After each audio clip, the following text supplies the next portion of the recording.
Chris Paul and the San Antonio Spurs, I thought were a match made in heaven this season, right? Chris Paul was brought in as a guy to just be a mentor, be a vet to this young team, help them kind of grow, mature, and progress. Obviously, they end up trading for De'Aaron Fox, which, kind of makes Chris Paul, at least in the starting unit, not as needed.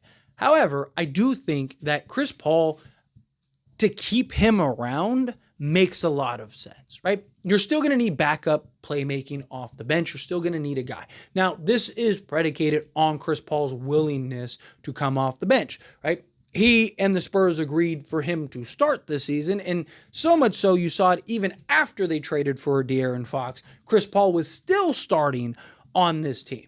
But if Chris Paul is willing to stick around and, play a backup role behind De'Aaron Fox, and even at times you could still run both, but just, playing 30 minutes a night with the two of them side by side is probably not the best course of action. But if Chris Paul is willing to accept kind of that bench role, I do think he makes a ton of sense to stick around and keep for this team. I do think this team looks very different in the offseason, but you can never go wrong with having a true playmaker in the wake of Chris Paul. He gave you 8 and 8 on the season with 4 rebounds. Guy still, he played all 82 games and averaged, 30 minutes a game. Like, the guy did everything that you could have asked for and then some. So I'm all for keeping Chris Paul, but let me know your thoughts and opinions down in the comments. Do you agree, disagree, kind of mix in the middle? How do you feel? Let me know down in the comments. Make sure to like the video, subscribe to the channel, check out my YouTube, link in the bio.